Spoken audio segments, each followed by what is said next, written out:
I always found it weird how someone could hate you without even knowing you. That was Aubrey from the start. My stepsister, or half-sister, or whatever cold term she preferred to use that week. She made it clear from day one, I was just family in name. No warmth. No bond. Just two girls forced into the same house because our parents fell in love later in life. I was 17 when my mom, Patricia, married her dad, Tom. Aubrey was 19 and already halfway through college at the time, studying criminal justice. I remember how stiff she looked in the photos from the wedding.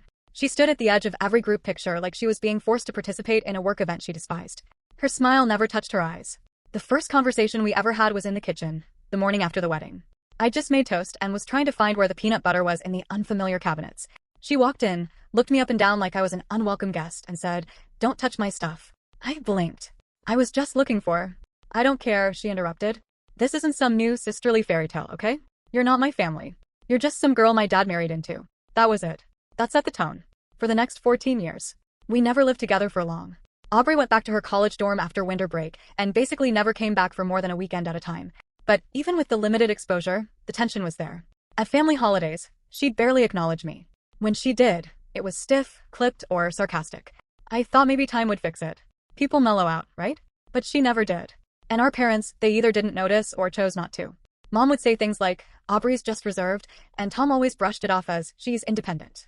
Like her mother. Aubrey's real mom had died of breast cancer when she was 11. I always tried to be sensitive to that. I never brought it up, never compared us. But it didn't matter. She'd made up her mind about me from the jump. And what hurt more than anything was how easily she isolated herself from our side of the family. She got married at 28. None of us were invited. Mom found out through Facebook. Tom tried to hide how devastated he was, but I saw it. He just stared at the post. Aubrey in a white dress, laughing beside a man none of us had ever met, and went to bed early that night without saying much. That kind of thing became normal with her. Silent announcements. Random updates online. Once, we only learned she'd moved to Seattle because she changed her location on Instagram. And yet, Tom kept trying. Every birthday he sent gifts. Every Christmas he called. Usually got voicemail. Then 2 months ago, everything cracked wide open. Tom died of a heart attack on a Wednesday afternoon. It was sudden and brutal. I was the one who found him. I had stopped by after work to drop off some documents he'd asked for. He was helping me with the refinancing of my condo, and I walked in to find him slumped on the floor of the den. I froze. For a second, I couldn't even scream. My legs just gave out and I collapsed next to him, grabbing his shoulder, shaking him, calling his name over and over. But he was gone. The next few days were a blur. Ambulance, paperwork, funeral home decisions. Mom was a wreck, and I handled most of it. She just kept asking me, "Have you heard from Aubrey?" over and over like she might magically appear. She didn't. I texted her. I emailed. I even messaged her through her rarely used Facebook account. Nothing. The funeral was small, intimate. Just close family and a few of Tom's old law firm colleagues. He had been a well-respected estate attorney. I kept glancing at the door, half hoping Aubrey might walk in at the last second like in the movies. She didn't. Then came the will.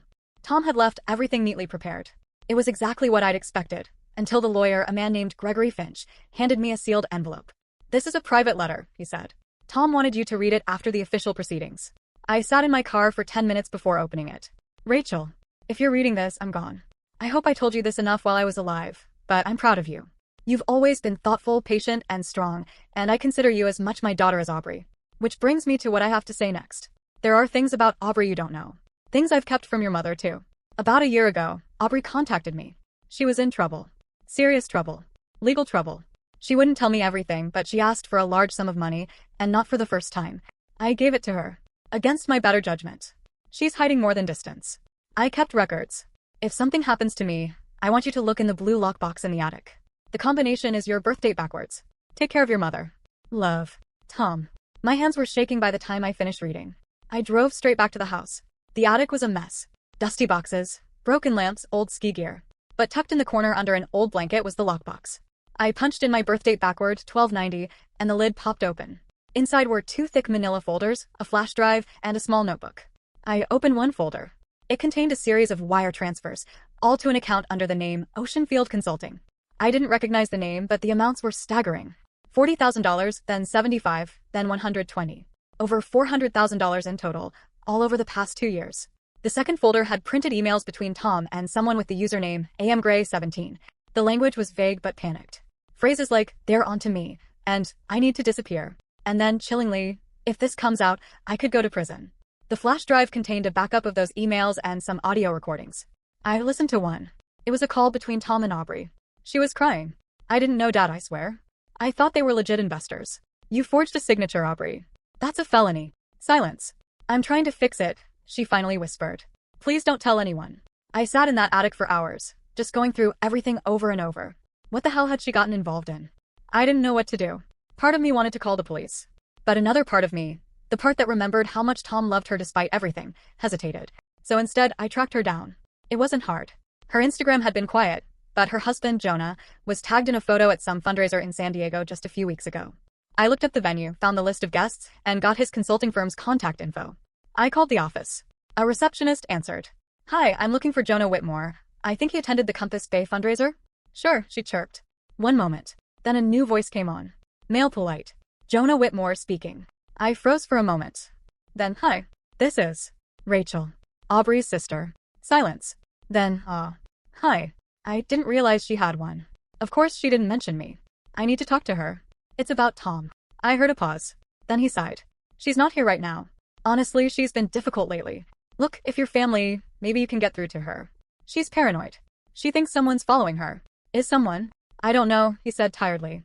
She won't tell me anything anymore. I left my number and hung up. The next day, Aubrey texted me. Do not contact Jonah again. That was it. No hi, no thanks for letting me know about Dad. Just a threat. But that threat told me one thing for sure. She was hiding something big, and she was scared. And now so was I. People think I must envy Aubrey. From the outside, I guess it would make sense. She has 1.2 million followers on Instagram, a brand named after herself, Aubrey Gray Studio, and a lifestyle that seems lifted straight from the Pinterest board of a bored trophy wife with a trust fund. Snow white walls, $200 diptyque candles burning in every room, endless bowls of sliced figs and pomegranate seeds staged next to books no one reads. I've seen her office reveal reel, gold hardware on custom cabinetry, a velvet settee that probably cost more than my entire living room. Meanwhile, I work out of a converted walk-in closet in my penthouse, a penthouse I bought myself. No roommates, no loans, no drama. I'm an IT developer for a financial security company. Quiet job. Remote. Solid pay. The kind of career no one makes movies about, but I like it. There's something soothing about systems that don't lie to you. And yes, I live in a penthouse. Not because I crave luxury, but because I got a hell of a deal on a pre-war building that nobody wanted to touch because the elevator was haunted. It's not. It's just slow. My place is a mix of warm wood, metal shelving, mismatched plants, and coffee cups I never remember to move from my desk. I keep the lights dim, the music low, and the books alphabetized. Aubrey wouldn't last an hour in it. She once commented loudly at Thanksgiving 2 years ago that my space felt like a podcast studio that someone abandoned halfway through a murder mystery. I remember that moment too clearly. She'd brought Jonah, who was on his third Negroni and already half checking his phone under the table. I had made an effort, cleaned everything, cooked a full spread, even ironed my linen napkins. Aubrey showed up late, snapped a single photo of the food, didn't tag me, then made that crack about my apartment. Mom laughed awkwardly. Jonah raised his eyebrows but said nothing. I smiled, said nothing, and refilled my wine glass. That's always been our dynamic. She performs, I absorb. The thing is, behind that glossy life she shows online, there's rot. I know it. I've seen it. And the deeper I looked after Dad died, the uglier it got. After that threatening text she sent me, do not contact Jonah again, I pulled back. Temporarily. I needed space to breathe. But I didn't stop watching. I made a burner Instagram. She didn't notice. Through it, I saw everything. Photo shoots staged in rented mansions. Comments deleted if they mentioned any rumor of her brand's delays. People starting to ask where the pre-ordered Aria collection was, a line of ceramic vases she claimed to have co-designed with local artisans from Portugal. Those vases never arrived. And then came Eliza. She first messaged me through the burner account. A random DM that said, "Are you the girl who used to comment on Aubrey's posts and disappeared?" I replied cautiously, "Why?" Her reply came fast. "Because I think she scammed me." I asked her to move the conversation to Signal. She agreed. Eliza Mallory, 36. Interior stylist from Vancouver. She had paid $6,000 up front for a full design package from Aubrey Gray Studio, which included a custom lookbook, direct consultation with Aubrey, and artisanal decor shipped within 10 weeks. That had been 9 months ago. She'd received the lookbook, all recycled Pinterest images. The call with Aubrey lasted 9 minutes and ended when Aubrey claimed she had another client emergency. No products ever arrived. No one responded to follow-up emails. Eventually, Eliza's messages were marked as spam. That story sounded familiar. I did some digging. Found 3 more women on Reddit, all with eerily similar experiences. One of them, Natalie, posted screenshots of an order form that clearly bore Aubrey's signature, the same signature from one of the forged documents I found in Tom's files. I couldn't ignore it anymore. I told Mom everything. We sat in her living room, her real living room, not the one Aubrey posted about 5 years ago that she helped design. Mom looked 10 years older than she had 2 months earlier. She listened in silence as I laid it out. The letter from Dad, the lockbox, the accounts, the flash drive, the complaints, the fake products, the recorded call. She didn't cry. When I finished, she stood up, went to the cabinet, poured herself a whiskey, and downed it in one swallow. Then she looked at me and said, "What do you want to do? Not what should we do? Not what can we do? No. What do you want to do?" I think that's the moment I realized I'd crossed a line I could never go back from. I said, "I want to see her face when it all unravels." So I made a plan. I reached out to Jonah. From a new number, a new email. I didn't mention Rachel. I told him I was a developer with a security background, technically true, and that I was doing an internal audit for a client who had interacted with Aubrey Gray's studio and was concerned about payment processing vulnerabilities. I offered a brief call to explain. To my surprise, he agreed. We spoke on a Friday afternoon. He sounded tired. I told him, gently, that we had flagged repeated use of a shell account tied to a Delaware LLC and multiple chargebacks from international cards with matching IPs. I said we were considering involving law enforcement. Jonah didn't even pretend to be shocked. "I knew something was wrong," he said. "But I didn't know it was this bad." That's when I dropped the bomb. "I'm Rachel." Silence. "You married into this family, Jonah. You deserve to know the truth." I told him everything. Dad's death. The wire transfers. The email backups. The recordings. And then I said, "Look, I don't want to destroy her. I want her to stop. To be held accountable. But I'm not interested in press or lawsuits. Not yet." Jonah didn't answer right away. Then he said, "Can you send me what you have?" I did. And I waited. 3 days later, Aubrey deleted her Instagram. No warning. No goodbye post. Just gone. That was the first shock. The second came a week later, when Jonah showed up at my door. I opened it stunned.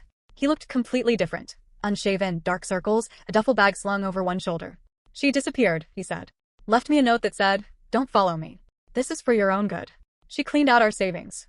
I don't even know what name she's using now." We sat at my kitchen island while he told me everything. She'd been withdrawing small amounts from their accounts for over a year. He thought she was investing in her business. She kept up the illusion. Photo shoots, meetings, even staged Zoom calls with muted audio where she pretended to be talking to a team in Portugal. There was no team. There was no Portugal. It was all one woman, scamming a fantasy into reality until the cracks showed. When the lawsuit started, Jonah tried to intervene. She shut him out. "She told me," he said quietly, "that I was her greatest accessory. And now she didn't need it anymore." The cruelty stunned me. I let him stay in my guest room for a few nights. We didn't talk much. He mostly sat in the corner chair reading or staring into space. I worked late, half watching him from my desk, wondering how two people from the same household, Aubrey and I, could be such polar opposites. I'd never claimed to be warm. I know I'm guarded. But I'm not cruel. She is. The last surprise came in the mail. A plain envelope. No return address. Inside was a single printed photo, Aubrey, sitting at what looked like a small cafe in Marrakesh. No makeup. Hair darkened. Wearing clothes she'd never wear online. Holding a new passport. On the back, in her handwriting, it said, "Don't look for me. You won't like what you find." That was 2 weeks ago. I haven't heard from her since. But I have a feeling this isn't over. I don't usually go to weddings. I'm the kind of person people invite out of obligation, not desire. That's fine with me. I'm not great at small talk, and I find pretending to like canapés exhausting. But this one was different. I had to be there. And I had to stay silent. At least, that was the plan. It was Mia's wedding, my cousin on my dad's side. A sweet girl, 27, with huge eyes and a ridiculous amount of patience. She and her fiancé, Luca, had invited only 50 guests to their rehearsal dinner at a wine estate in Sonoma. Intimate, they called it. Only family and close friends. Which somehow still included Aubrey. She walked in like she owned the vineyard. Wearing an ivory linen jumpsuit that hugged her surgically perfected waist and sunglasses that cost more than my monthly rent used to be. Her hair was pinned into a low chignon, barely a strand out of place. She kissed cheeks, complimented earrings, handed out little velvet pouches filled with custom sea salt blends she'd designed herself, of course. We hadn't spoken since the Marrakesh postcard. But here she was, floating from table to table like nothing had happened. Like she hadn't scammed people out of thousands of dollars. Like she hadn't ghosted her husband and vanished for almost a year. Now she was back, rebranded, I assumed. New identity, new filters, same performance. Our table was set outside beneath a canopy of string lights and vines. Each place card was printed in gold script. Aubrey was seated directly across from me. I don't know if that was intentional. It felt like a dare. I ignored her. The wine was good. Ridiculously overpriced. $40 a glass, but smooth. Notes of blackberry, cherry, the faint aroma of smugness. Everyone complimented it as if their palates actually registered more than dry or not dry. Dinner passed in a blur of soft laughter, clinking cutlery, and long toasts. I kept my head down. Smiled when appropriate. Let Mom do most of the talking. She sat beside me, stiff as ever, like she was trying to keep herself between me and Aubrey without making it obvious. Then came the part where everyone started telling funny or embarrassing family stories, the memory circle, as Luca's sister called it.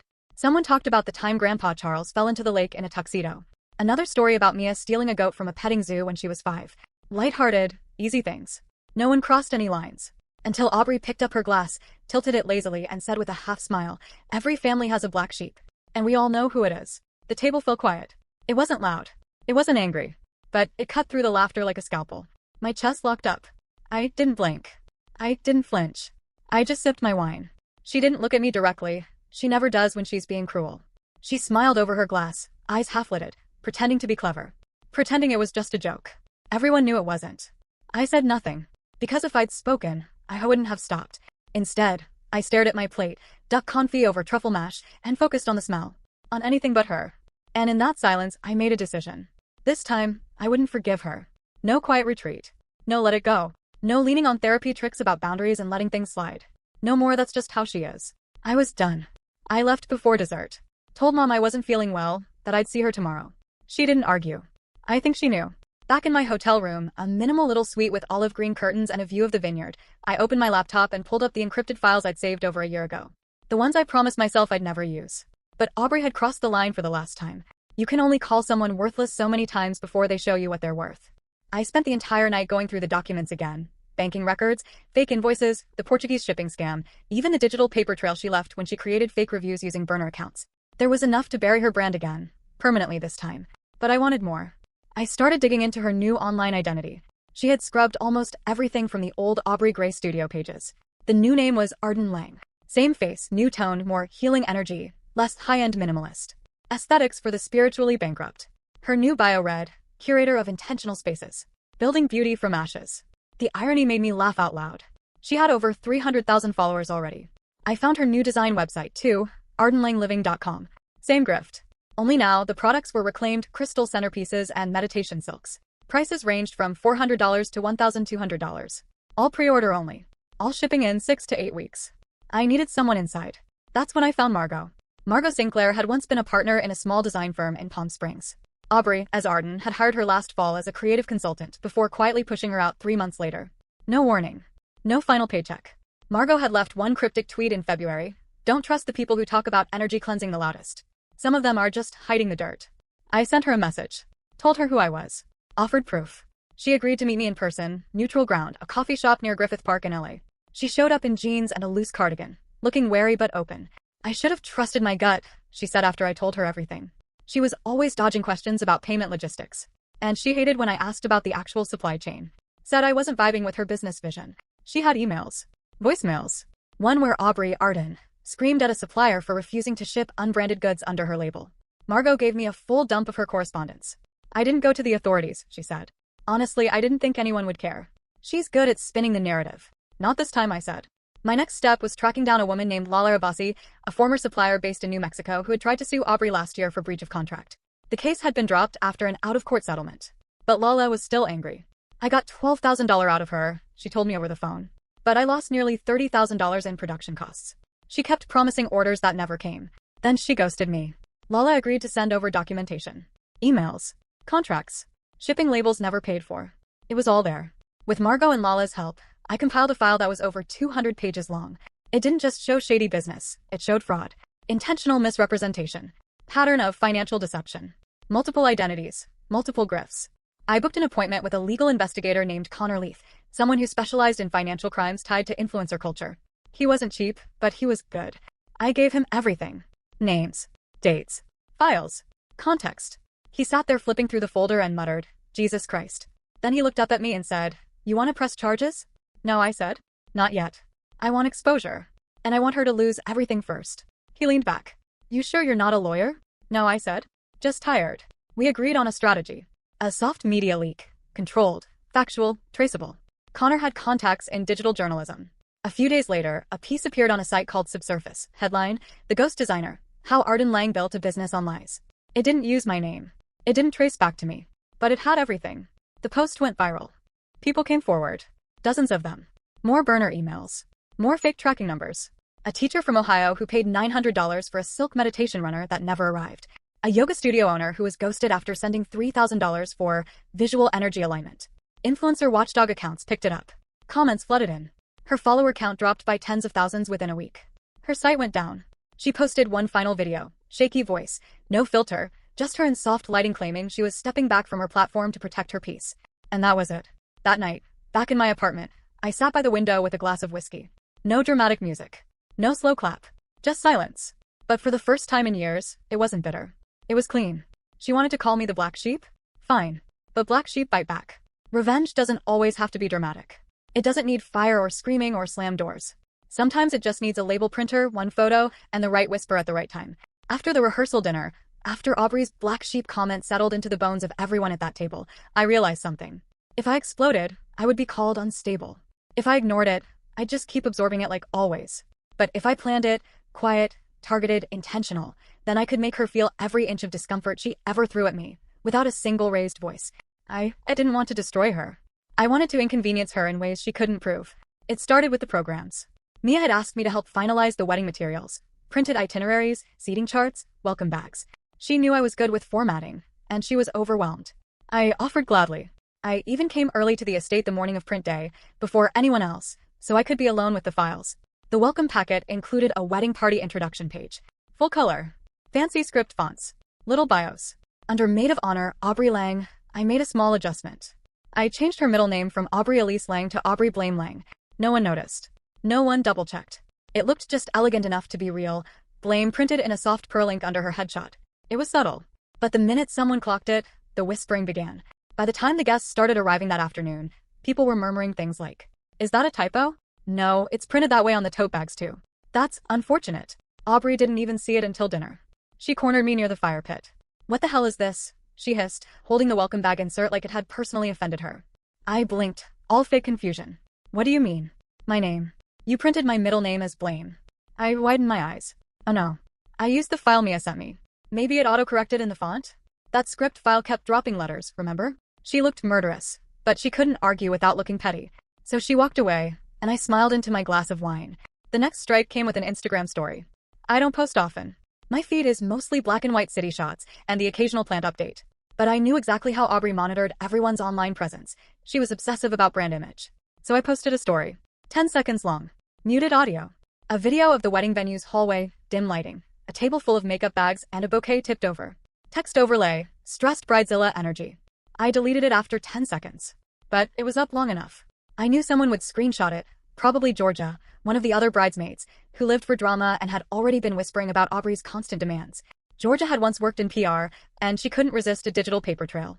Sure enough, within the hour, I overheard someone in the powder room saying, "Did you see Rachel's story?" Oh my god. Savage. By the time Aubrey pulled me aside, furious, shaking, I was already ready. "You posted something about me?" she demanded. "I was referring to the flowers falling over," I said. "It was just a joke. I wasn't talking about you." "You knew what that sounded like."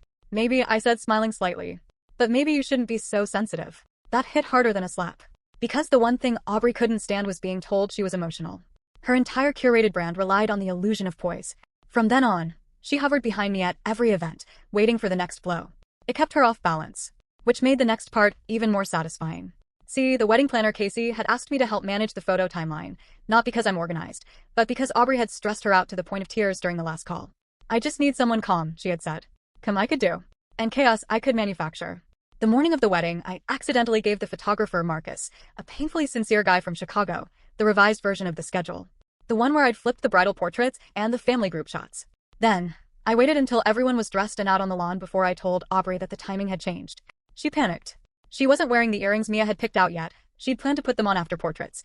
She was also mid-touch-up, and her curls hadn't been set yet. By the time she got to the photographer, her lipstick was wrong, her foundation had oxidized, and her heels had sunk into the grass. Mia didn't notice. She was glowing and in love and too busy trying not to trip over her dress. But Aubrey noticed. And the pictures, well, they didn't lie. Then there was the mother-in-law incident.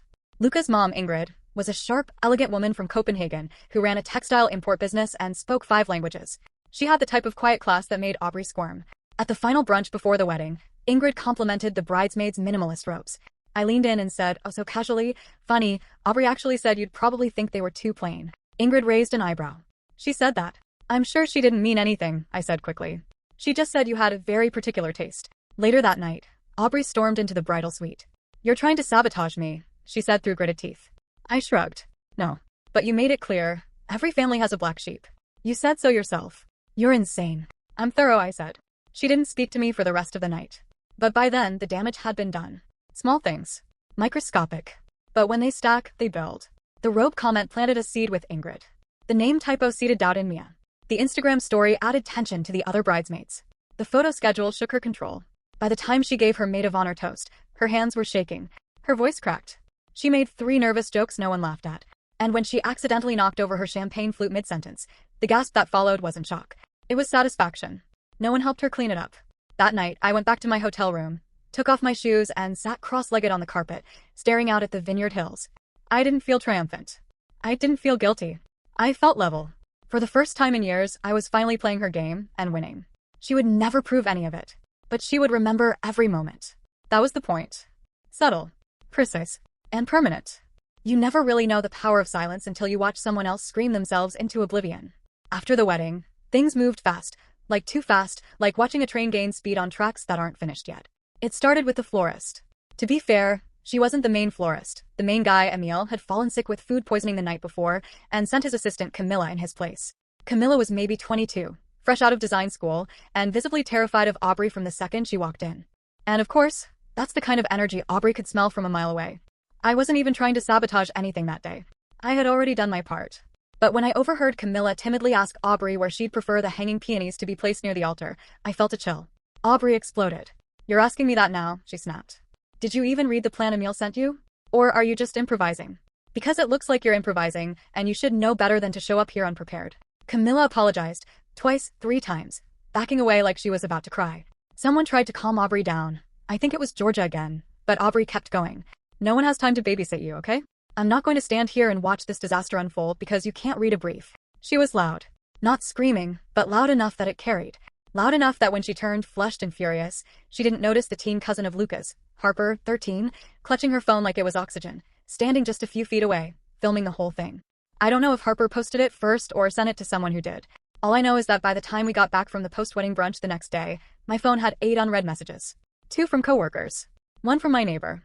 5 from people I hadn't spoken to in years. All of them with a variation of the same message. "Is this your sister?" I opened TikTok. There it was. Aubrey Lang, aka Arden Lang, screaming at her florist for asking a question. Sound on. Subtitled. Sped up replay for dramatic effect. 1.6 million views in under 8 hours. The caption?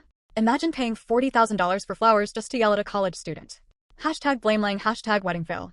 That was the beginning of the end. By Monday morning, there were 3 versions of the video circulating, each with new angles, spliced with reaction faces and commentary from people who had never heard of her before but hated her immediately. Someone found old screenshots of her Arden Lang site. Someone else pulled up the Subsurface article that Connor had helped push months earlier. And then the TikTok essays started. The ones with creators sitting in front of ring lights, wearing hoodies and messy buns, saying things like, "Okay, so I went down the rabbit hole and it turns out this woman has a history of scamming people through fake decor companies and spiritual lifestyle branding, and wait until you hear what she said about her own mother-in-law." The #BlameLang went from a joke in our family to a trending tag on Twitter, X, within 48 hours. People were posting Stitch videos reacting to the florist moment. Others started sharing their own experiences. A woman named Jade from San Antonio posted a video titled, "She Scammed Me Too." She had paid over $1,800 for a healing centerpiece from Aubrey's last rebranded store.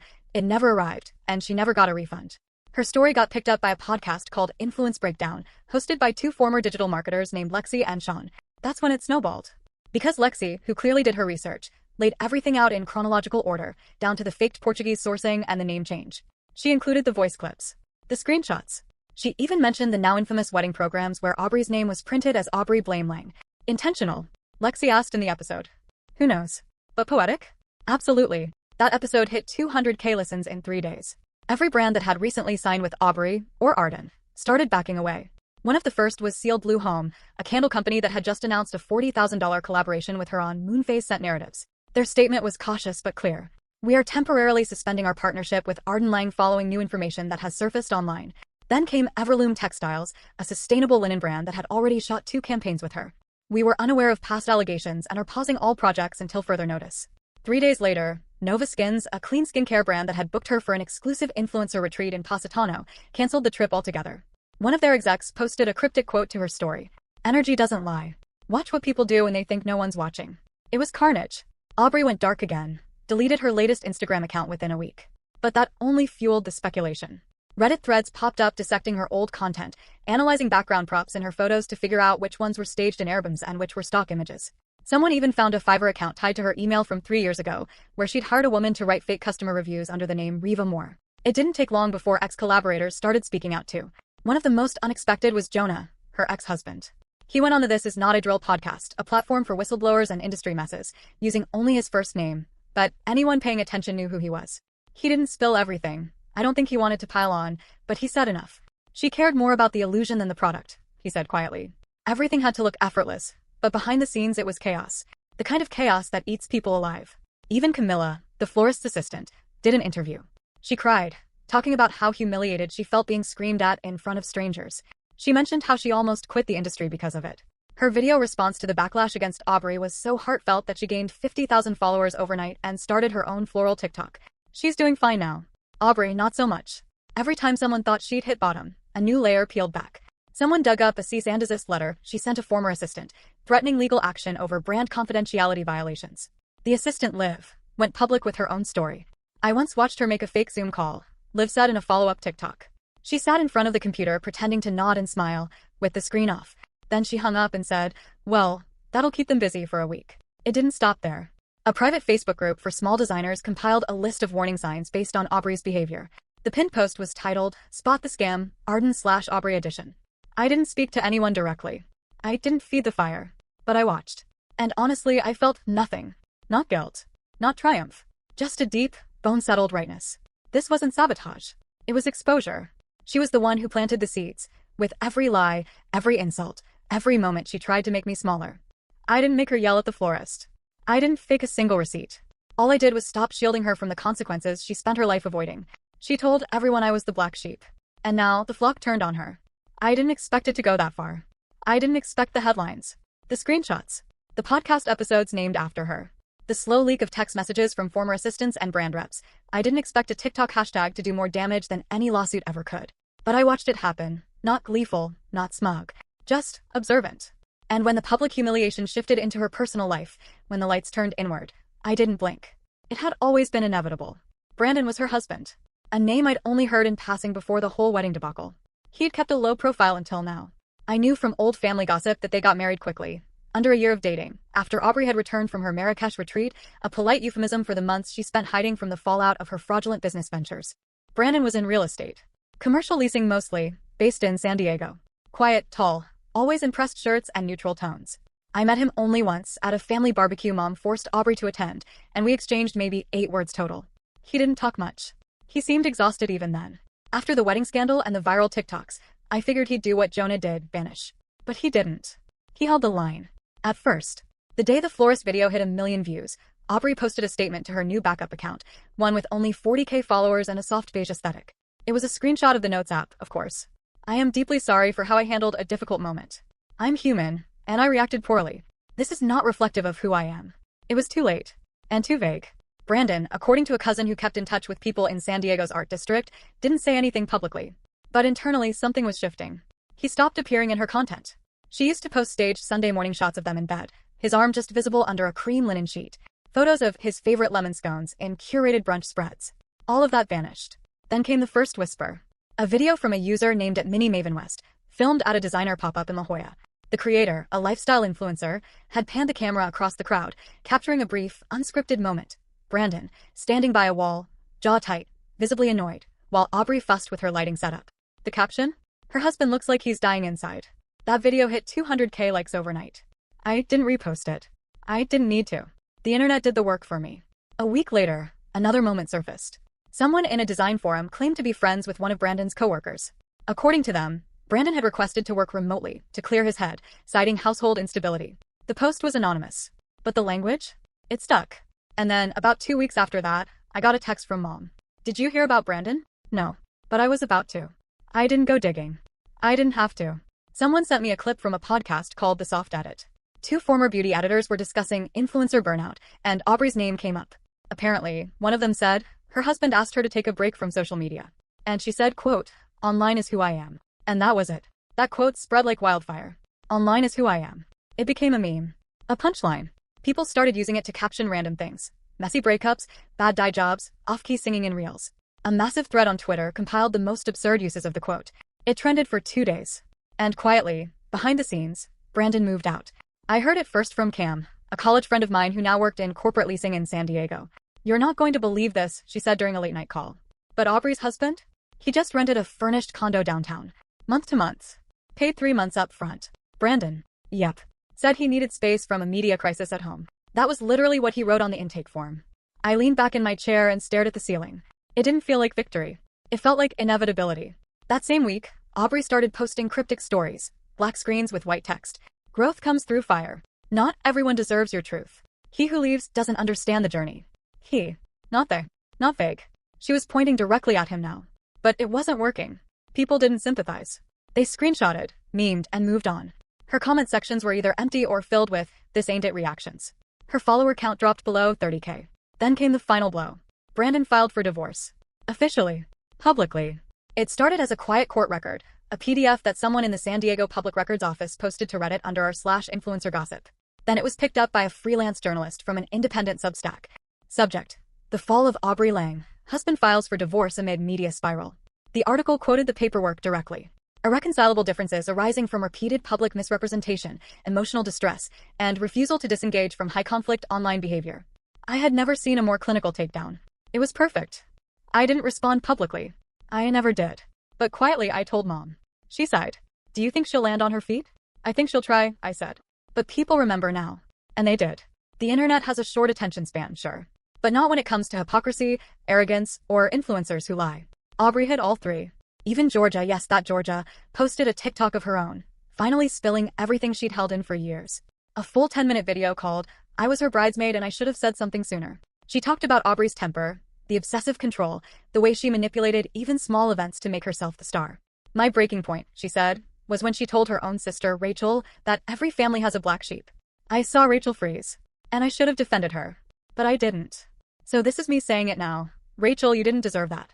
I was shocked when I saw it. She even messaged me directly after. "I'm sorry for not saying anything earlier." I didn't reply. I didn't need to. The truth was already out. It always finds its way to the surface, eventually. All I had to do was stay still long enough and let it breathe. Now, Aubrey lived alone in the same rental apartment she had posted as her creative loft 2 years ago. Her designer candles were gone. Her furniture sold. A few pieces of her intentional decor showed up on resale apps for a fraction of the price. The new photos, taken by someone who still followed her backup account, showed a bare floor, a couch covered in a beige throw, and a half-drunk glass of wine on a side table. The caption? "Not broken. Just building again." She never tagged anyone. The comments were turned off. And me? I was fine. I wasn't glowing, I wasn't rising like a phoenix, I wasn't finally free in the way lifestyle blogs love to phrase things. I was calm. No rage. No regret. Just calm. Because after everything she tried to take, my place in the family, my dignity, my silence, she was left with what she built. An empty online persona. And I was left with the truth. It started, of course, with a rebrand. 6 weeks after Brandon filed for divorce, after the sponsorships disappeared and the podcast vultures had moved on to newer scandals, Aubrey resurfaced online. Not as Aubrey Lang or Arden Lang or any of her previous curated identities. This time, she tried something different. Her new username was @BearAubrey. The handle was absurd enough to feel fake. Like parody. Like someone pretending to be a burned-out influencer trying to come back as a real person. But it was her. The photo confirmed it. Her face, blurry and unfiltered, chin resting on her hand, the faint outline of a familiar oversized mug in the background. Tea, naturally. Always tea. The account bio read. No sponsors. No filters. Just honesty, healing, and starting over. The emoji was the final insult. A little speech bubble. Like she was finally ready to talk. I followed silently. No likes. No comments. Just watching. Her first video was titled, "When the Noise Dies Down." It opened on her face red-eyed, no makeup, wrapped in a loose knit sweater that had clearly been styled for the appearance of not styled at all. She held a cup of tea in both hands like it was sacred. "I wasn't going to post again," she whispered, voice hoarse. "But silence can be louder than hate. And I've been living in silence for a long time." She stared directly into the camera for 4 full seconds. Unblinking. "I made mistakes. Big ones. I trusted the wrong people. I let pressure define me. I thought I had to be perfect to be loved." Cut to her sipping the tea. Her hand shook slightly. Whether it was intentional or real, I couldn't tell anymore. But I'm not hiding anymore. I'm going to be vulnerable. Even if it gets mocked. It did. Within 30 minutes, someone had stitched the video into a meme. They slowed down the clip of her sipping the tea and looped it 4 times. Added dramatic piano music. Captioned it. "Me when I lie to everyone and get caught but still think I'm the victim." By nightfall, the internet had fully turned on her again, but this time with ridicule, not outrage. That's what made it worse. People weren't mad anymore. They were entertained. The crying with tea clip became a full meme format. One version showed her frozen mid-sip with the caption, POV, you got exposed for yelling at a florist and now you sell sadness. Another had the audio auto-tuned into a sad pop song. It hit 200K plays on TikTok. Aubrey posted a follow-up 2 days later. Black background. White text. I expected this. But it still hurts. That was it. No video this time. No hashtags. And yet, it still got reposted, screenshot mocked. One user wrote, sis, you expected it because you orchestrated your own downfall. Another, imagine trying to monetize healing after monetizing everything else. Then someone made a parody account called it More Aubrey where they filmed themselves doing mundane tasks, sobbing while unloading groceries, crying while folding laundry, sniffling dramatically while walking a dog. She tried to fight back. On day 10 of the rebrand, she posted a series of healing habits and stories. Drink tea with intention. Cry when your body asks you to. Forgive yourself before you ask others to. Block those who trigger your healing. Each slide was accompanied by a moody photo of fog, flickering candles, or her hand resting gently on her heart. A Reddit thread titled r/influencer gossip, the Aubrey crying tea era got 4.5K comments in 2 days. By week 2, she lost 10K followers. By week 3, she turned off comments. That's when I noticed something else happening. Camilla, the florist's assistant she screamed at, had started gaining traction.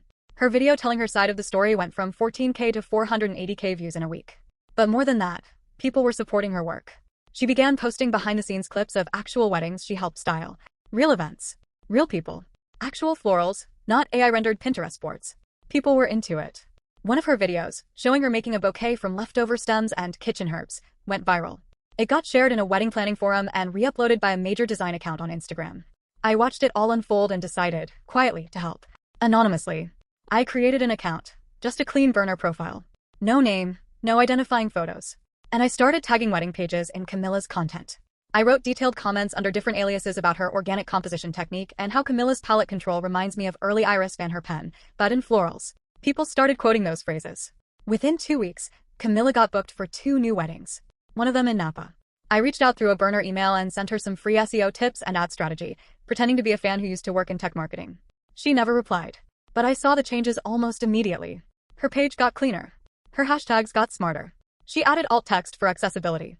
I did the same for Lala, the woman Aubrey shorted in her design days.